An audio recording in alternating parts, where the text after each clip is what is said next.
Welcome everyone to So Very Wrong About Games, a board gaming podcast about, you guessed it, board games. I'm here with my good friend Mark.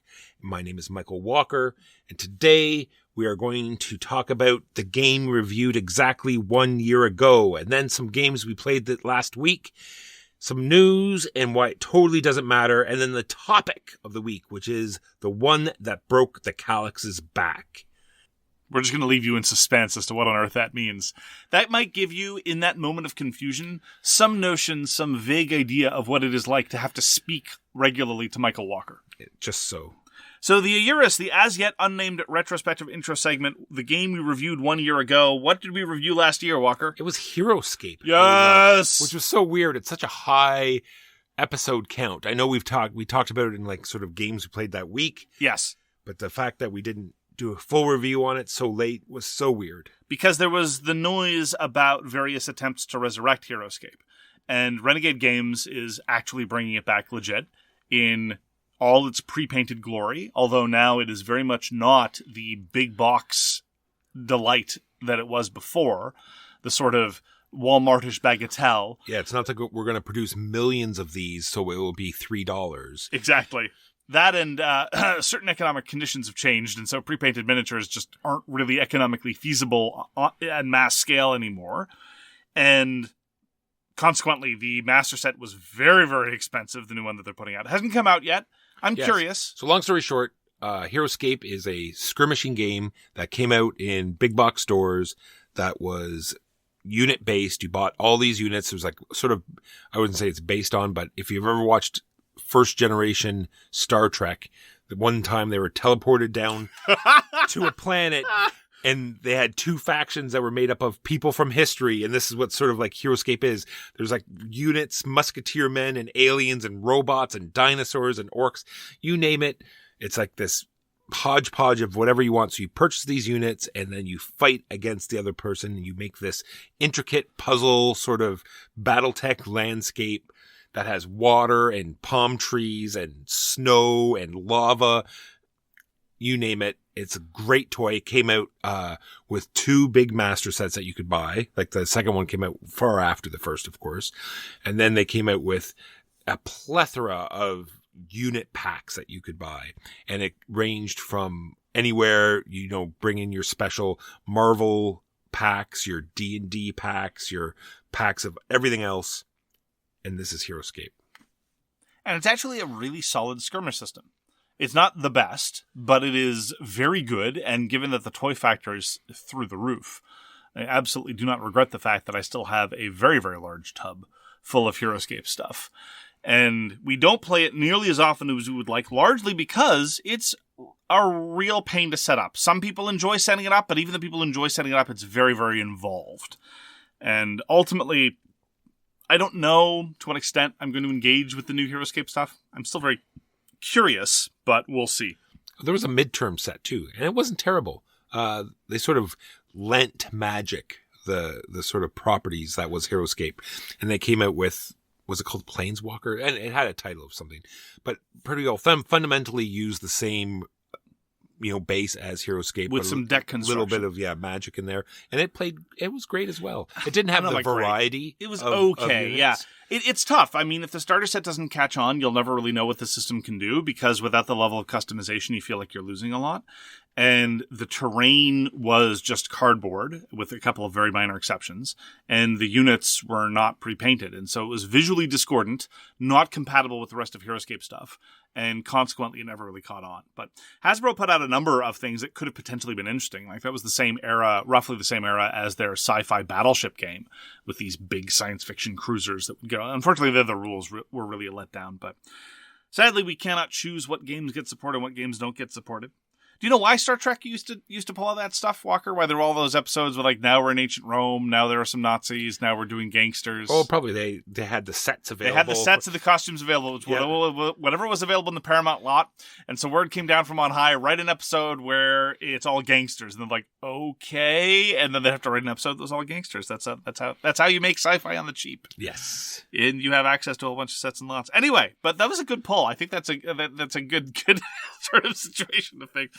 Heroscape. We love us some Heroscape, even though we do not get to play it nearly as often as we would like.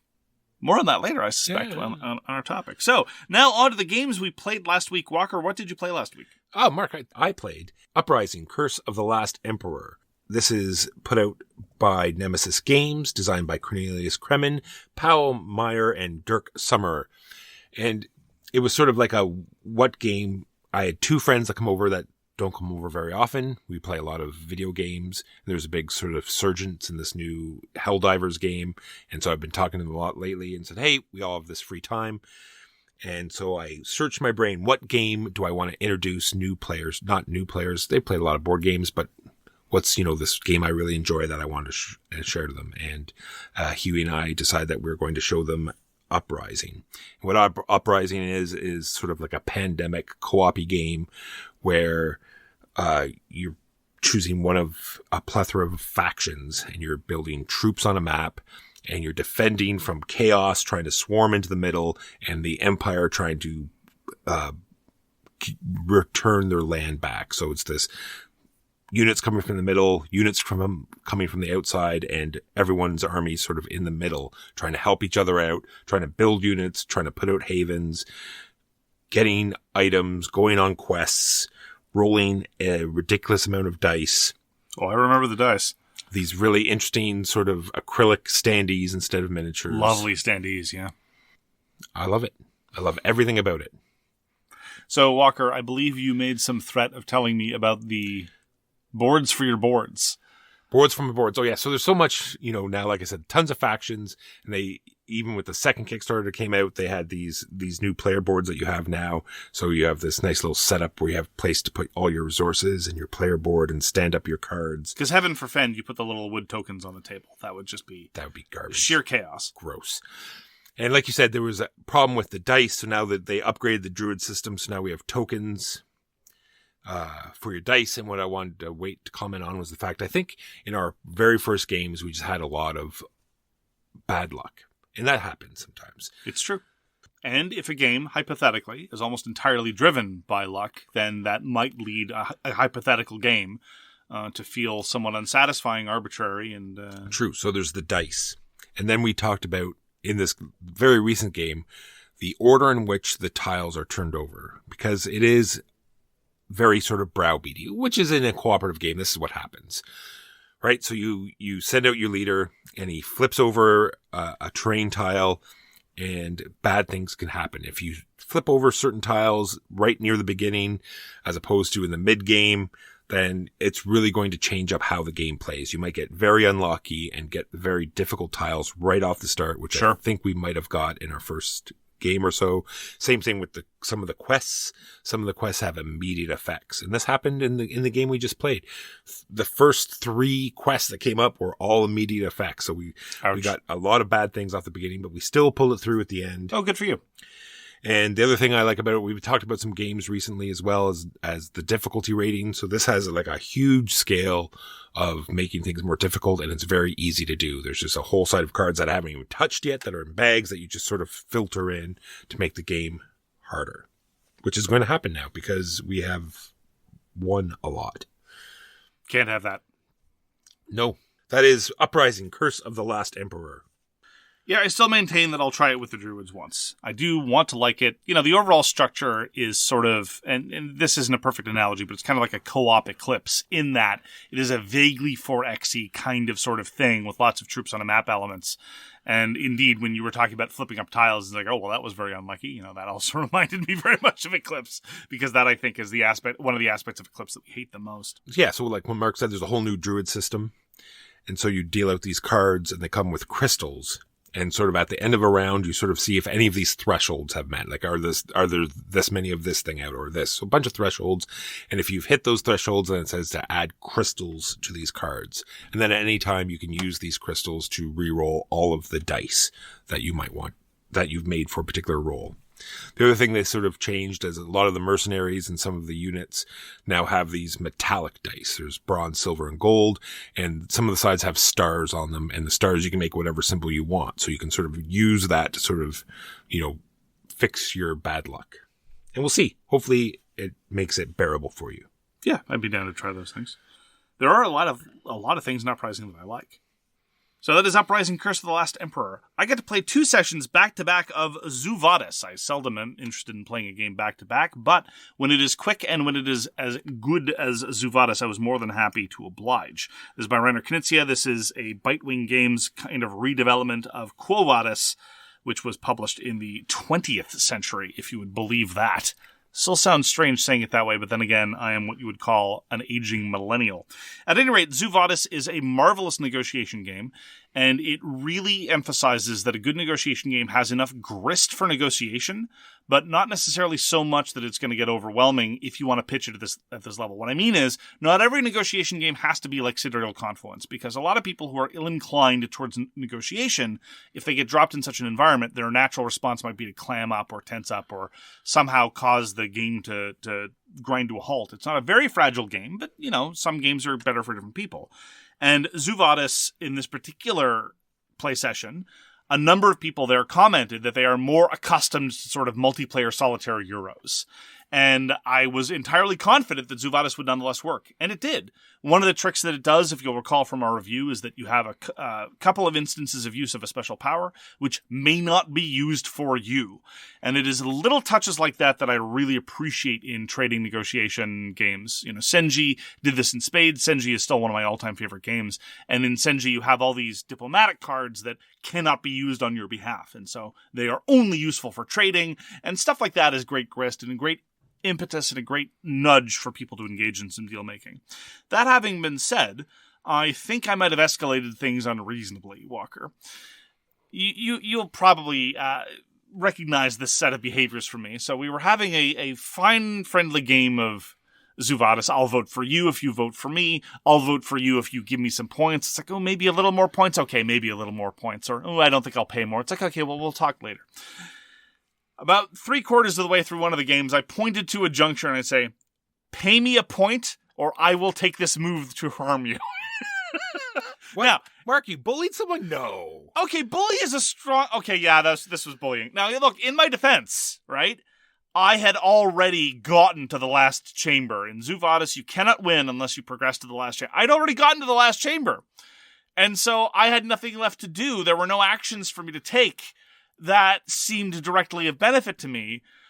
So I figured... It's time to bully for some points. Well, look, the unalternative, and I mean this sincerely, I'll accept the title bully, fine. Unalternative would have been, and I've seen people do this, and this I think is more toxic to a negotiation game, I hear we're going to teach the controversy, would be to look at the board state, identify who their biggest threat was, and just do a thing to harm somebody. Yeah, and if they too had not made it yet, then yeah, make it difficult for them to make it. Right. And some people would say, well, I'm not going to extortion is nasty, I'm just going to hit someone instead. And I'm like, I think in a negotiation game, extortion is preferable to assault. I mean this sincerely, pay me a point or I will do this thing that harms you. I think in a negotiation game is much more pro-social and much more engaging in the spirit and the rules and the dynamics of the game than just figuring, what will hurt someone the most and then going and doing that. Are you willing to back me up on that? I am, but okay. you could word it differently, I was trying to phrase it as least... You can phrase it, you say, you might want to give me a point because... In theory, in an alternate universe, probably this one, I might do this thing. So you can make it sound nicer. What about lovely board position, shame if something happened to it? Just so. While gesturing with a firebomb. Yeah, that's the way. Yeah, okay, I'll grant you that possibly my pitch could have been better, but I made the threat, or rather the offer. It depends on how you want to phrase it. I'm inclined to phrase it non-charitably towards myself because I feel a little bit bad about the entire way that I went down. I made the offer / threat, and there was a pause, and then someone says, "Can you do that?" I was like, "Yeah, we're allowed to trade points at any time," and I'm saying, if you don't, I'm gonna use my turn to do this thing. It wasn't like I was saying, give me a point or I will do this action that I had not yet explained, right? That would have been unacceptable, right? It's like, I'm introducing this new mechanism and I will bludgeon you with it unless you bribe me. No. This was, this is one of the options that I have. This is an option that I assume you really don't want me to take. So give me a point to convince me to do something else. Anyway, do I feel bad? Not really. I feel a little bit guilty, but I do feel it is within the spirit of the game. It was an escalation though. And perhaps that was not the greatest a different idea. Shade of the game. Definitely a different shade of the game. But nonetheless, I do want to emphasize, Vadis is an excellent game for an approachable entry-level negotiation game. There's enough there to satisfy gamers. I really think it's one of those great Knizia crossover all the way from intro. It's got those cutesy animals, those adorable marmosets and armadillos. And it allows for cutthroat negotiation if you want it to. And so I think it's a great canvas and very, very good for lots of different mixed groups. Vadis, very happy to get it back to the table. Had a great time. Reiner Knizia, 2023, Bitewing Games. Speaking of Reiner Knizia in 2023, you were nice enough to show me a game called Marabunta. This is Reiner Knizia saying, well, you said there's not enough conflict in roll and rights. Here, hold my calculator. So this is put up by Space Cowboys, and this is yet another hidden gem, like a Gnar sort of fantastic game in a small box, like Gnar. It has these great sort of wipe and write boards that you put out, and it is a sort of troops on a map. I don't want to say troops on a map. It is area control where you're rolling the dice. You split, I choose. Or I split, you choose. I split, or you choose, split, I choose. Back and forth. And you're writing different parts of the map. You're getting cupcakes. You're getting crates. You're taking over parts of the territory. There's 5 different sections of the map. And there are 5 colored dice to represent those sections. And you're either writing numbers in those sections or you're taking a victory flag for that section, depending on the dice group that you picked. And then at the end of the game, when it's all over, whoever has the highest value in an area will win that area. And depending on how many flags of that area they've colored in, they're going to get that many points. Overall, I thought it was a fantastic game. So Reiner Knizia has arguably been doing roll and rights before roll and rights were a thing. You know, there's this famous print and play decathlon athletic themed dice game, which is very much in the classic roll and write mold 20 years before that mold got finalized.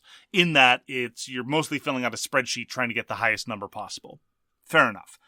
And he sometimes engages in games that are very, very reminiscent of that in a variety of ways. We talked about Cascadito last week, and I definitely felt that Cascadito was definitely more of the more derivative, forgettable end of roll and rights.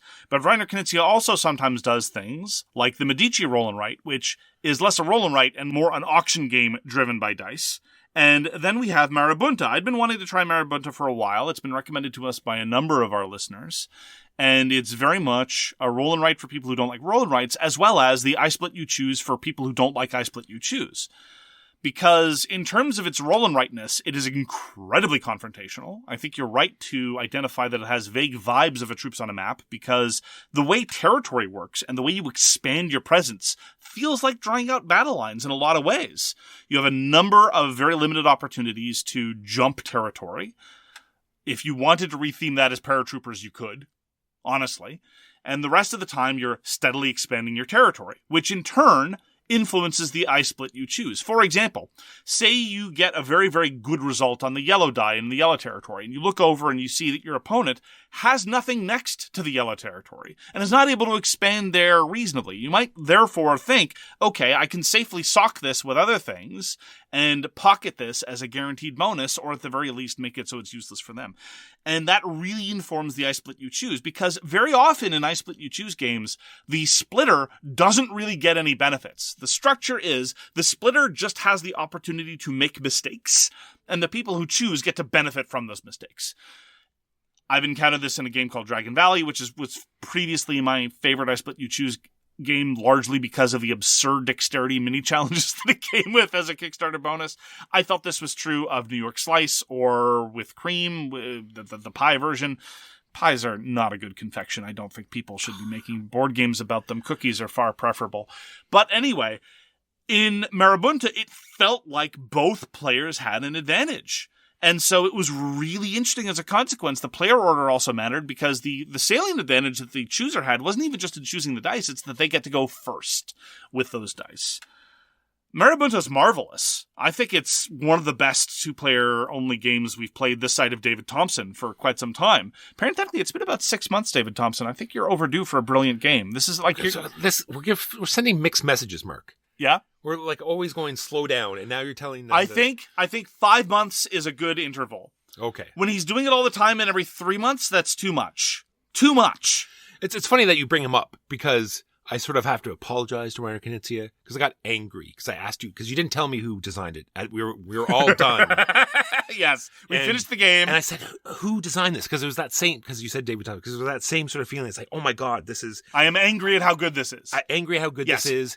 I'm excited because if this is a new designer, then we can hope for new great things. Sure. And then it was Reiner Knizia. It's like, oh. So I do apologize. It's fine. No, I hear exactly what you're saying. And indeed, when I think about the output of Reiner Knizia, especially in some years in the late 90s, when I think about the output of David Thompson over the course of the past 4 years, I think an appropriate response is, where the hell do you get off? Who do you think you are? Anyway. Just so. It's good every once in a while, like the redevelopment of Vadis, like Marabunta. I would include Blue Lagoon in this. I would not include things like Babylonia, nor would I include Cascadero. But Reiner Knizia still got it. Like, he's not necessarily the same designer he was in the late 90s, but he's evolved. He's different. Quest for El Dorado I'd put in the same category. People talk, and by people I include myself. Don't forget about Llama Dice. I know. We enjoy Llama Dice, but for what it is, as you would say. Maybe his best days are behind him. That's fine. But he still releases amazing games. And so I was very, very pleased to play Marabunta. And watching him riff on established ideas is always a joy. And Space Cowboys usually puts out a pretty good product. And the artist has delivered these very, very charming tableaus of ants doing anti-things, sometimes in vaguely martial form. And in addition to other places, she studied in Montreal. So there you go. There you go. So I'm going to say that this is a Montreal design. That makes Reiner Knizia a Montreal designer. Sure. And no, he Montreal designer. I said sure. Yeah, okay. I'm glad you agree. There was no sarcasm. No sarcasm at all? Yeah. So the fact that your eyes were rolling literally outside of your skull, I should... Yeah, totally backing you up and supporting you. All right. Marabunta by Reiner Knizia, published by Space Cowboys in 2023. Got shown a game called Feed the Kraken. This is a social deduction game. It is a big box social deduction game in the context of a game that we talked about once called Among Cultists, a game I still very much want to go back to. Big box social deduction games are a bit of a strange niche product because a lot of people are somewhat wary of social deduction games, especially the longer and bigger they get. Whereas I'm perfectly happy to spend literally 2 to 3 hours arguing over a mission assignment in the Resistance. A lot of people don't want to do that. They want things quicker, more breezy. Don't worry, Feed the Kraken is still pretty quick and breezy. It's just in a big box with lots of plastic. So there you have it. That's definitely true of the deluxe version. I definitely got the vibe about halfway through Feed the Kraken that this could have very easily been a small box game with tokens and tiles, and you would have lost nothing. But alas, this is not the way things are going, and the market speaks the way the market does.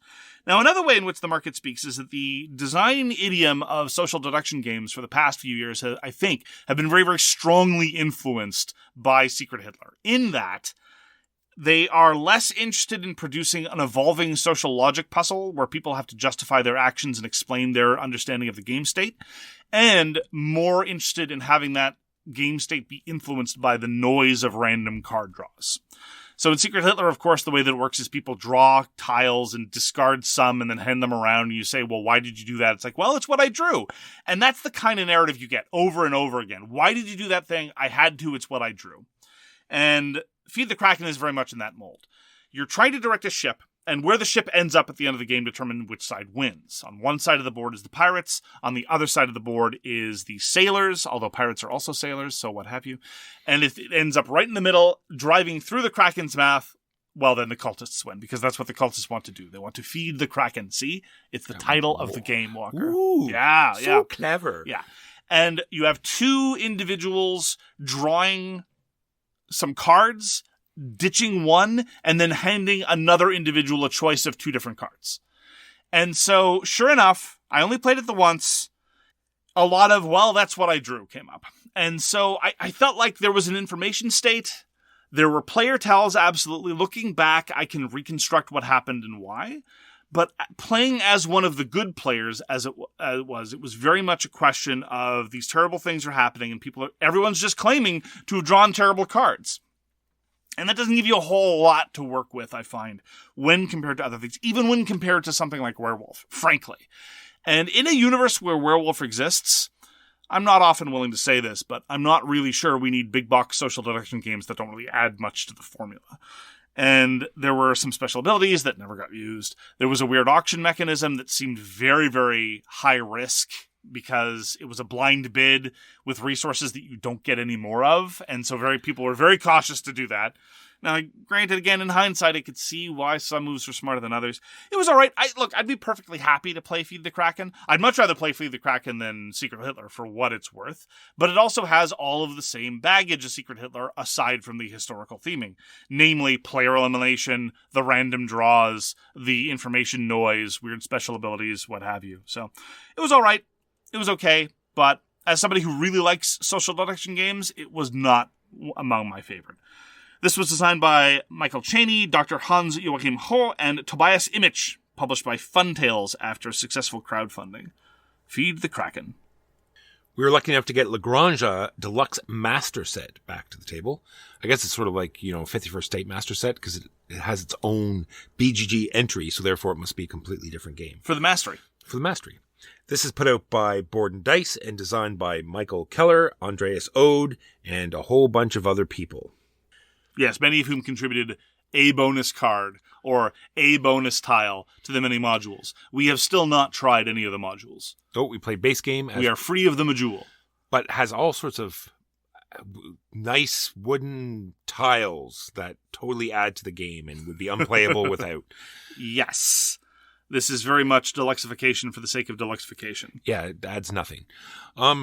So the main conceit of Lagrange is these multi-use cards. They have 4 different uses, and they're going to tuck into the 4 sides of your player board. And depending on which side you tuck them in, they give you something different. In the end, it is managing your deliveries, I think is what it boils down to. The end is figuring out how best to get all of the goods that you're producing, making sure you're producing enough of them and getting them out to where they need to go. You can do personal deliveries, and there's all sorts of different deliveries you can do to the board. And it's all about action, efficiency, and trying to get the most points. I have 2 relatively substantial, shall we say, dispreferences with respect to Lagrange. I enjoy it. It's well done, and I do like the fundamental way goods move around your player board and how that interacts with making deliveries. And I fundamentally approve of the basic economy of Lagrange. But I have 2 objections. One of them is that it doesn't lean enough into its cool card mechanisms. Comparing it to a very different game but has the same fundamental conceit with respect to cards, something like Cryo. In Cryo, you get a lot more card actions. More cards drawn, more cards played, more ability to interact with that aspect of things. I understand how the economy is balanced in Lagrange, but, it costs a card action to put out a market stall, which is how you make deliveries. One of the ways you make deliveries, I should say, or to get special abilities, or even just to make a field. And making a field is great. But if you think over the course of the game, you're only going to have a small number of card actions, maybe, I don't know, your basic 6 plus maybe another 3 to 6 on top of that, it feels like you're wasting your time, and you don't get to play with a lot of the toys. I would feel better if it leaned into that. You had more card actions, if the economy were recalibrated so you could just play more with those cards. I agree, because the deck because they're all multi-use cards, the deck is gigantic. And on every single card, there is like an Agricola-style special ability. So you hardly ever get to see any of them because you're always using them for something else. And it would be interesting to see more of those special abilities come into play. Slightly more customization of your farm board, slightly less friction in terms of putting out new things that you can use to satisfy orders. Anyway, the other objection I have to Lagrange, and I really felt it this time, is it is so structure heavy. The turn structure is laboriously complicated, and it just creaks under its own weight. We've seen, again, I guess I'll point to Cryo again. I very much prefer it in Euro games where you start the game and people just keep taking turns until the game ends. That is absolutely my preferred structure. Now, sometimes you can't do that. You need an income phase, you need a cleanup or something along those lines. But even then, sometimes you have a very, very complex game like Barrage, for example, where most of the time you're doing actions, you do a couple quick things in between, then you're off onto the next round. in the context of La Granja, it's weird. It's almost like there's no core mechanism. Yeah, you're drafting dice, but your drafted dice honestly sometimes feel like they represent a minority of the things you actually do. There's the phase where everyone gets to play a card, and then you get your income, and then various things happen in your fields, and then there are the tiles, and then you do other tiles, and then you do the dice. The dice may involve other cards or goods, but maybe not. Sometimes it's another thing. It might let you do a delivery. It might let you do a delivery, but then you go on to the other part of the delivery, and during the other part of the delivery, you do your free deliveries first in turn order, and then you do your paid deliveries, unless, of course, you get a free delivery during the paid. Look, it's not complicated. It's just cumbersome. Yes. And if you don't have somebody driving the turn structure, it's going to take a long time because, again, lots of small steps done in turn order bloats the length of a game considerably. And I felt that also in La Granja. So someone has to drive it real hard. All right. Next. I don't like driving. I don't like being driven, but you kind of have to do it unless you want this game that is fundamentally 75 to 90 minutes of decision making drag on into 2 hours. And so I think there's lots of room for trimming. I think it could be a lot cleaner. I think it could lead into its strengths. So while I fundamentally enjoy La Granja, I think it's not living up to its maximum potential. I'm not angry. I'm just disappointed.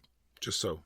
So here's a game that I was not disappointed in, and you get to do actions and has very little maintenance phase. It's called Sand. This is the new Daviau game, designed by new designers Ariel D. Escenzo and Javier Pellerazzi. Man, sorry I ruined your game. This is the first of the ruining, as we call it. And what Sand is, at its base, is a pick up and deliver game. And what its hook is, or its new mechanism, is has this interesting, you decide what actions you want by sliding down these different colored tokens, and they're going to be actions based on the dice you rolled for that day. And if you pick up certain goods, they're going to block those actions. So you're going to have less actions to do the more goods you're carrying. So in a way, it gave me this Marco Polo feel, this sort of like hindering movement and trying to figure out how to get the best out of the move, moving across the map to try to get out of the way of the other players because you want to do things without them stealing the goods that you need. And there's all sorts of special abilities, and you're unlocking all sorts of stuff on your board. I got to play it twice. We also streamed it. So if you want to watch me play it with some of the other crew, it is on our YouTube live channel. Overall, I very enjoyed both plays of Sand. I think the comparison to the Voyages of Marco Polo is somewhat apt because we've complained a lot in the past about games where it felt like you were doing nothing but just laboriously getting from point A to point B. Beast was a recent example of this, where you're just, you got this hand of cards, and more or less all you're going to be doing is exhausting them just so you can get to the other end of the map, only to discover that your princess is in another castle. And there are a couple of ways that you can mitigate this in a game design. One of them is making it so that it's expensive, but it doesn't feel like that's the sum total of what you're doing. And one of the ways you can do that is make sure that there's something interesting to do along the way or once you get there. And I think that Sand does a reasonably good job of this, as does the Voyages of Marco Polo. Again, traveling is very, very expensive in both instances. In the case of Sand, it's that you're kind of driving your big worm to death because it's this sort of vaguely science fiction / mythology sandworms in the desert vibe. And the sandworms are adorable. They are? The artwork is very striking. The characterizations are very, very good. And the worms are very cute. It is in the same world as Batoku. So anyone who's played Batoku, it's says but the other side of the world from Batoku. Yes. Though. Batoku is very lush and green and verdant. Yes. Sand is not so, as you might expect. It gets where you don't want it to be. Don't Sand you dare. is very, sorry. Don't you dare. Right. It's very gritty. Stop it. And I fundamentally enjoyed how it was difficult but doable and not necessarily cumbersome.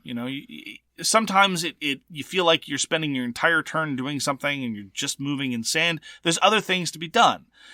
And it is very much a pick up and deliver game.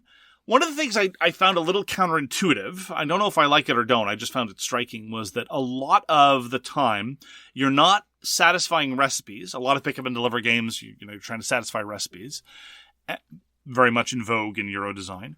But in Sand, you're not. You're cashing in various goods for just straight victory points. But much of the income you're going to get from those deliveries have less to do with the value of the goods themselves and more to do with the fact that whenever you make a delivery of a cube, it slots into your board and covers up a bonus. So, for example, the asking price of a given cube at a city, if it's a cube they like, they might give you 3 points. If it's a cube they don't like, it might give you 1 point. But on your board, once it hits your board, it's going to be worth the 5.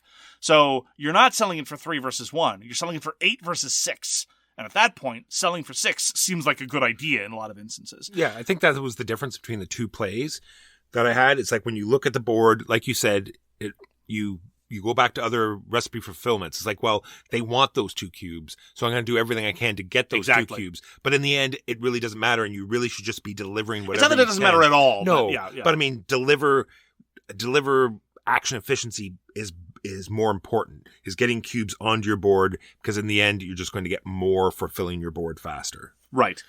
Now, obviously, the precise nature of the trade-offs is probably more subtle than that, because in addition to the goods that are easily available, there are the more complicated goods. And as is very much in keeping with my general strategy in games, I nickel and dimed my way to whatever remotely passes for whatever success I'm able to get. And there is the possibility of being very careful, leaning into those specific demands that cities have, and then getting these more valuable cubes and cashing them in for perhaps better rewards. That was not my style, that's not what I did, but I'm nonetheless curious, when going back to a second play, whether that would seem more viable or more doable without hurting my head too much in terms of the combinatoric puzzles of it all. My chief objection to Sand was that I thought it was too long. It's true. What can I say? In 3 players, which we played, it does have that extra round, whereas if you play 4, it only has 5 rounds. Another callback to Marco Polo is the fact that everyone starts with this power, which is game-breaking and very powerful. I think it's less game-breaking than Marco Polo, but it is very pronounced, yes. And so there's a whole bunch of things we're not talking about. There's like, you're leaving songs, you're doing all these different things. And the fact that the rule book is mostly all painful. Like I said, I don't know if we said it in the show before, but it has like a disclaimer at the start of the rule book. And that's always a bad sign. It says like, oh, this is how we laid out this rule book. And it's like, uh-oh. And that has these like weird and big, like we talked about, it's pick up and deliver. So you're sort of moving as one turn. And then there's a special ability that says, as you pass through a town. Pass through, yeah. And it's like, what does pass through mean? And right. So there's a lot of things like that with not enough examples, not enough explanation. But very much looking forward to future plays of Sand. And also props to Daviau Games. They continue to make very physically attractive games with a non-trivial number of even custom components in relatively small boxes. This is much bigger of a box than, say, Red Cathedral, but it is definitely a lot smaller than, say, even something like Feed the Kraken, which very much could have been a small box game. And definitely does not have room for even a single module. Like, no expansions for this. Oh, the modules. Well, no, they expanded the Red Cathedral. They did. It would not fit in the box. I know. That's Sand. That is Sand. Those are the games we played last week. Now, a quick break while we pay some bills. It's great that ExpressVPN protects your privacy and security online, but you can also use ExpressVPN to unlock movies and shows that are only available in other countries. It's so simple, even a gibbon could do it. ExpressVPN lets you control where you want sites to think you're located. You can choose from over 100 different countries. I've been using ExpressVPN to check out Sympathy for Mr. Vengeance on South Korean Netflix, Friends and the American version of The Office on UK Netflix, back to Canada for Sound of Metal, and luxuriating in the one and only Tim Riggins with US Netflix and Friday Night Lights. But it's not just Netflix. ExpressVPN works with any streaming service. Hulu, BBC iPlayer, YouTube, you name it. There are hundreds of VPNs out there, but the reason I love ExpressVPN is because it is so fast and unobtrusive. It also works on all your devices, phones, media consoles, smart TVs, and more. So if you want to get access to hundreds of new shows, use my link right now, expressvpn.com/SoWrongGames, and you can get an extra 3 months of ExpressVPN for free. That's expressvpn.com/SoWrongGames. And we're back. Now on to the news and why it doesn't matter. If you like Calico, they're coming out with a new game. It's called Knitting Circle. It is a Calico-based game, I guess. Okay. So, Calico already really, had lots of knitting. You really like spatial puzzles, so I'm sure you're going to love... Look, Calico is one of those very clear examples of an extremely well-done design that has a minimum of rules to a maximum of gameplay tension that is exactly not what I want to do.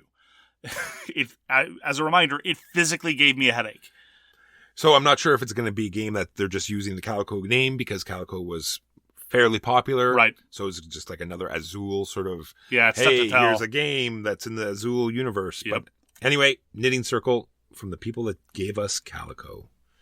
GMT is a wargame publisher that has published a number of titles that I very, very much enjoy. And every once in a while, they try, with varying degrees of success, to publish a crossover game that will appeal to the non-wargamers. And they're going to be publishing a game by Richard Garfield? Is that a new designer or... No, the inventor of magic, Richard Garfield. Yeah. Thanks. So he's going to be designing a game called Founders of Ravik, which apparently is going to be a management economic game that is in part based on the insights of some Nobel Prize-winning economists. It seems like a more complicated Euro-style game than Richard Garfield has traditionally designed. He's mostly known for his lighter stuff. I mean... Even when he does more straightforward Euro stuff that isn't like Robo Rally, it still tends to be at a relatively light level. Yeah, the Keyforge was very light. Well, Keyforge is not a Euro, so. Oh, sorry. But yes, it is. In terms of the card battlers that he's been designing, yes, Keyforge is much stripped down when compared to Magic, as well as Mindbug, which is sort of the two-player card battling game stripped down to its barest essentials. Could not get more stripped down in a lot of ways without hitting our territory or Brave Rats. But setting all that aside.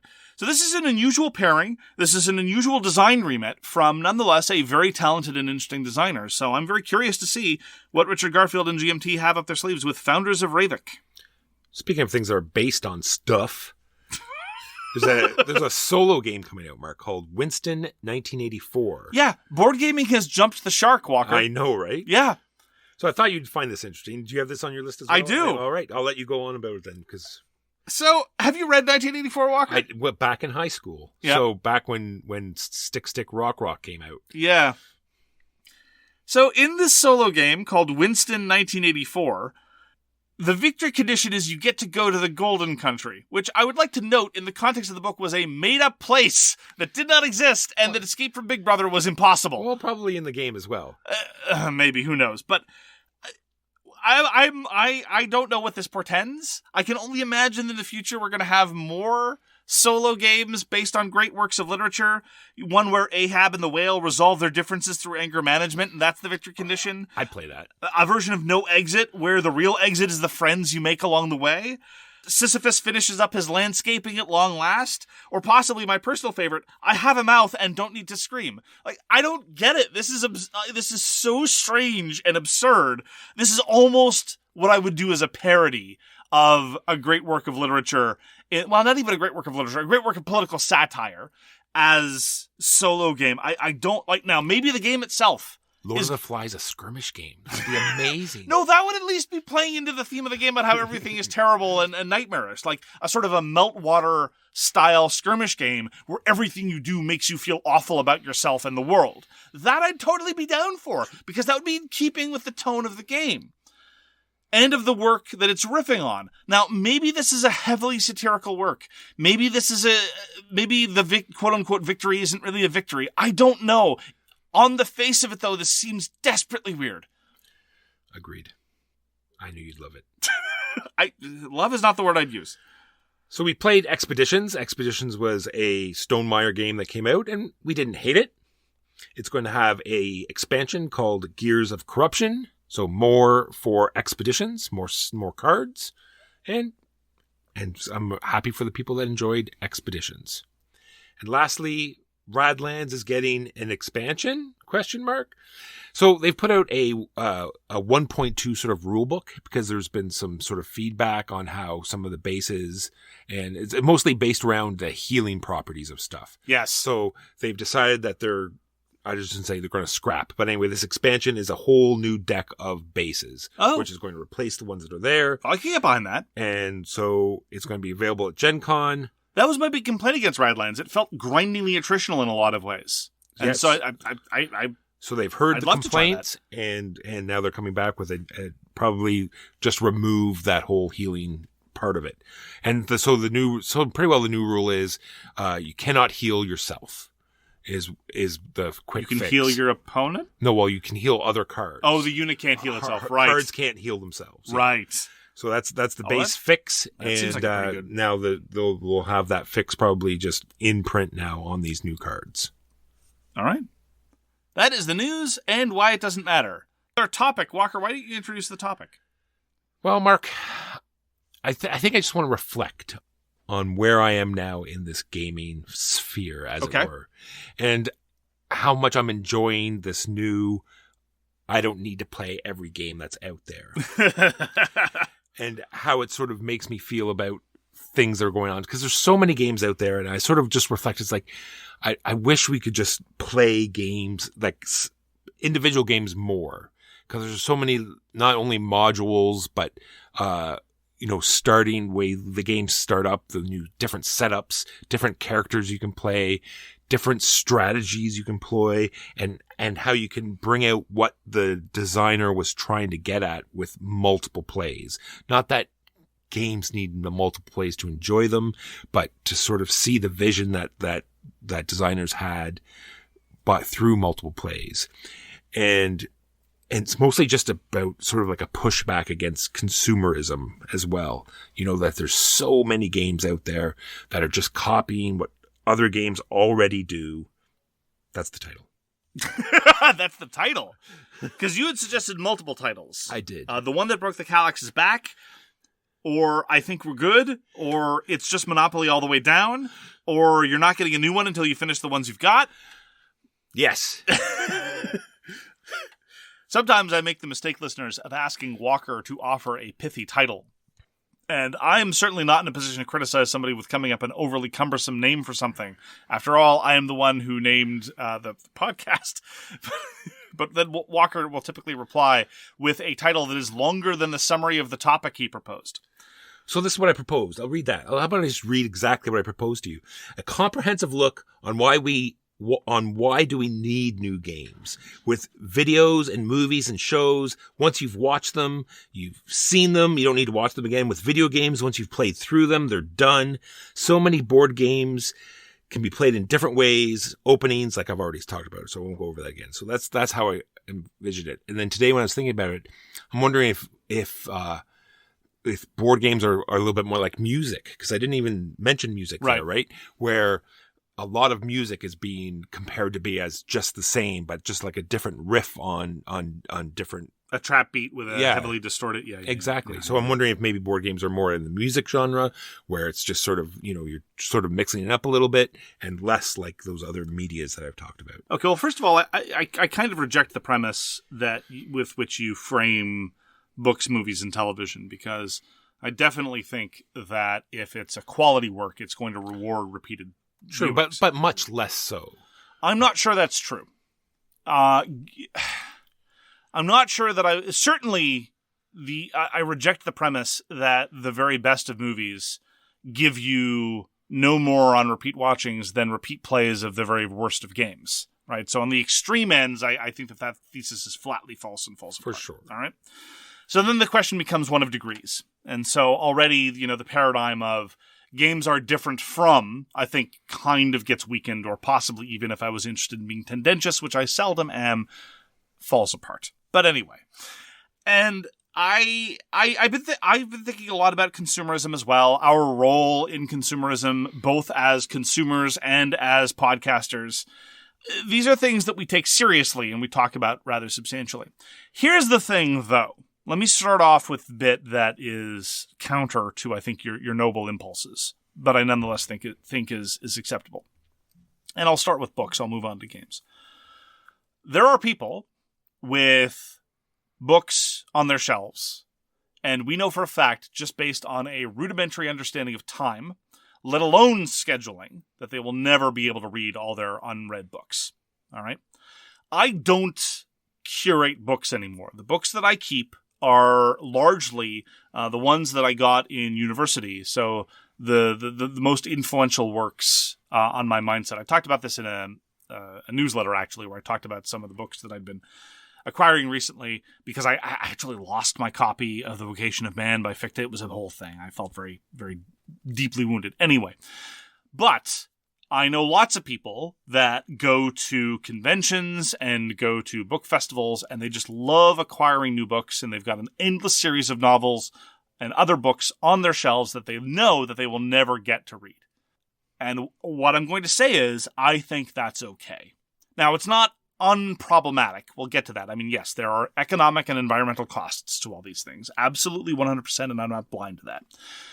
But the economic costs, at least, are within the realm of the purchaser to evaluate straightforwardly. I'm not, some people may be, in point of fact, addicted and buying themselves into bankruptcy. That's not a good thing. But setting that aside, do you disagree with that proposition that it is okay that someone can derive pleasure and satisfaction, either consciously or unconsciously, from just the acquisition of and display of a book without reading it? Agreed. Okay.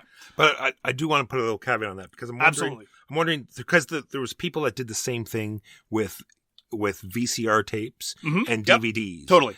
And the fact that you can just download whatever movie you want now, I'm almost sure that market and that type of hobby has almost disappeared overnight. Right? There's not as many people. It's certainly a lot lower. There are people who still like physical media. For sure. Like in my other hobby I'm somewhat of a hobbyist with respect to TV and video, TV and movies. It's a little different. Hobbyism there is different. Some people love still having the physical media. Our friend Louis is one of them. He likes curating and collecting it as well as digitizing it. So he has two parallel libraries, the digital one and the physical one. I used to curate visual media. I stopped about 10 years ago, largely because it got too much of a pain in terms of storage space and transitional difficulties. And people don't make DVD shelves anymore, partially as a result. And so I'm wondering, because there is a pushback against these Kindles that you use to read books and just reading books on a screen, right? So I'm wondering if you took out that sort of stigma and people liked reading on digital just as much as they do writing books. I'm wondering if that also would, if not half the number of people that collected books, even further, like it would be even a single percentile of people that would do that kind of thing. You're saying if there was somehow a way, say by... No, I just mean like if that stigma was just gone. Say people didn't have that stigma. They enjoyed reading digital just as much as they enjoyed reading physical copies. I don't know. There is something to the pleasure of being able to have a nicely stocked bookshelf as effectively a work of art, because it's weird. People say, "Oh, well, you got that book, you're never going to read it." People would never say that about, say, something else you might hang on a wall, like a calendar. It's like, oh, you have a calendar on your wall, but you never use it as a day planner, right? That's absurd. It's like I have hung it not for its utilitarian considerations. I've hung it in part because, maybe I get some negligible utility out of it. But like, I have a calendar, for example, on my wall that literally doesn't have boxes in it because it's the French Republican calendar. And so I get to say, it's like, ooh, today was the Maypole Day in whatever made up time. All time is made up. My point is that there's lots of different ways to appreciate an object. And I find that sometimes when it comes to media, people get overly reductive. It's like, why do you need that when you could do the other thing? And in the context of books, like, why would you get a book that you don't read? Why would you get a book when you can have the PDF? Why would you do, I think there are legitimate grounds and legitimate bases for somebody to prefer having a well-stocked bookshelf, or even just as a memento. Like, that's a reason to keep a book around even if you're never going to read it again. It's like, this is like an artifact. People keep keepsakes, and books can be that too. You look over and you see that book and it reminds you of when you, not only when you read it, but the whole story itself. It's like, oh, that, I remember that. Precisely. Yeah.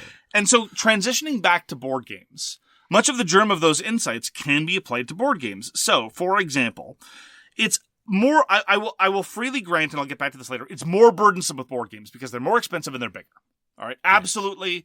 And the environmental considerations definitely get dialed up to 11. I absolutely agree, 100%. And that is one of the reasons why, when games are small box games that could have been big box games, like Daviau games, or things that are big box games that could be small box games, I point that out. And I personally would be happier if they were smaller. And again, kudos to the publishers of Cascadero. It could have been a big box game. It was very, very small. Anyway. And also to CGE quickly, because they've developed that new technology that they put in Kuchahora, where it's repurposed wood that's now injected into these pieces. Oh yeah, totally. So they look like plastic, but it's not. Yeah. And the people moving away from shrink wrap, and the people who recognize that spot UV coating is a bad idea, et cetera, et cetera, et cetera. There are things that can be done, but here's the thing. There is this assumption in the hobby that the person who buys a board game and never plays it, that is somehow fundamentally some great tragedy. I don't think that's necessarily the case. Number one, it is good to have options. And so sometimes just having the option, even if it's not taken, it's the same reason why. And you've expressed this on behalf. Like if you bring a big bag full of games to a game day and you don't play any of them, some people are like, oh, sorry, you brought all those games. Like, no. It's good to have the option. I don't mind the opportunity cost. I feel the same way about sometimes acquiring the game if that's the only way to get it locally. Yeah, as long as it doesn't get too out of hand. Of course.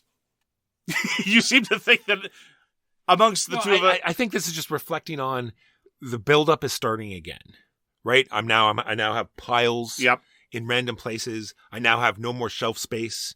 And so this is all sort of I think building back on and adding pressure and getting worried about, once again, I have all of these games and I don't want all of these games.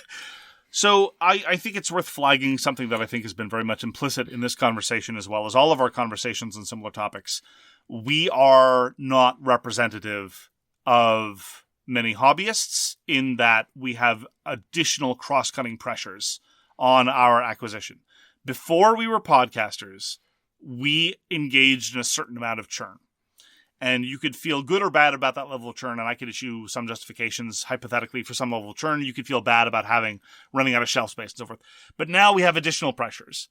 We would be, to a certain extent, not producing content of the type that some of our listeners want if we stopped talking about new games altogether, which we could absolutely do. Yes. Between just the games that we have, we could stop getting games for the rest of our hobby existences and play games regularly at the same rate and never get a new one, and probably we'd be perfectly happy to do so. At least let me rephrase that. We would feel the pang of, oh, David Thompson's got this new thing. We would feel the pang of, oh, that dexterity game looks amazing. We would feel the pang of this, that, and the other. But in terms of our satisfaction of playing the games, I don't think we would necessarily lose a whole heck of a lot. No, and that's just the thing. The glut is so huge. There's so many more games coming out. So I find myself reading so many more rule books than I normally would. That's true. That is a burden. To try to filter out some of these. Now I'm reaching out to other content creators to try to get, like an exchange thing going on. Yeah, it's a shame that we don't do that more often. Yeah. And even to the local group, it's like if I see a game that I'm interested in, I always send out an email. Does anyone have this yet? Right. And we have done that a couple times, like with Beast and other games. We've got them without having to purchase them. So I just need to sort of focus on trying to, because a lot of times. And back in the US, I was able to do this far more often with trading. Trading on Board Game Geek is a very, very good way to. Because I love playing new games, but a lot of times we only get to play them once. And then, yeah. Here's the thing. One of the joys that I derive from this hobby is being able to experience new systems, frankly.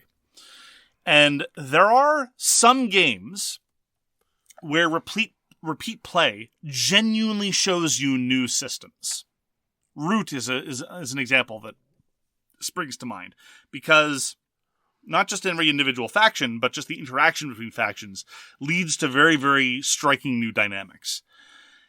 As much as I love Through the Desert and would happily play Through the Desert almost endlessly, and it's one of the greatest designs of the modern hobby, it doesn't necessarily introduce new systems, it introduces new game states. And I absolutely love seeing new game states and watching new permutations of the existing systems. But here's the thing, what I would be losing if I played Through the Desert twice every week for the rest of my hobby existence, that just knocked out either one or two new games that I could be trying, I would be experiencing fewer new systems. I would be experiencing fewer ways for someone to try to render something into numbers, fewer ways for someone to try to rethink how auctions might work, rethink how player interaction can be nudged, or a board could be developed, or a tableau could be built. And it is through the search of some of those new experiences that drives me to contribute to this level of churn. And I very much don't like the burden that it inflicts, but I feel like I'm getting something out of it. And so I think ultimately, as much as I very much appreciate the desire to go back into the back catalog, re-experience all those things that we know to be excellent, rather than a shot of the dark on something that's probably just going to be fine. And I'm not necessarily going to defend the extent to which I go and acquire or seek out new games. I think it's important to recognize that there is some virtue there, and there is something there that a new game can offer that old games necessarily are less able to. Agreed. And just reading the rule book, it makes it very hard as well, because you can see certain mechanisms and you can think that that's something new, and you want to know how it develops. Yeah. How it actually shakes out. Exactly. Yes, absolutely. And so you just purchase it on that stance alone, and hopefully it does manifest itself. Look, a lot of these burdens would be lessened if we lived in a larger city. A lot of these burdens would be lessened if we lived in the United States and had access to comparatively cheaper trading options. A lot of these burdens would be lessened if there were major local conventions that happened on a regular basis. I mean, look, there are lots of ways that you can do this. But as it is, which focuses back on this is more of a me problem. I'm not saying this is a problem that other people have. Yeah. To lesser or more extents. I'm just saying this is something that I'm feeling at the moment. Okay. So do you have any notion about how you are going to try to address this issue that you're having? Just out of curiosity, because I know that a lot of listeners and a lot of hobbyists feel that same, I guess, angst would be a good way to put it, that you are feeling right now. No, we're just going to go for a bigger reduction. Like I said, I've reached out to some other content creators about trading these new releases. Yep. Because a lot of us only play it once. It's true. So we can talk about it. And then... Well, definitely a lot of us, even the ones we play more than once, there is often a definite time when we're done with them. That's for sure. And then I think there's just going to be another large culling, where I'm going to collect a bunch of stuff and go to a local convention that has a bring and buy and just say, thank you. Yes. Part of me wonders ultimately whether my disambiguation of the consumerism burdens and the hobbyist burdens is appropriate, because basically, to sum up everything that I've been saying, there's a difference between the concern about consumerism and the concern about the churn itself, because I agree with you, the consumerist aspect of constantly buying new stuff is unfortunate and wasteful, and there are a lot of ways around it. But that, in effect, is different from the drive to play new games. For us, it's conjoined, just because of the circumstances we're in. But for a lot of people who live in larger hobbyist communities, they don't have to worry about that as much.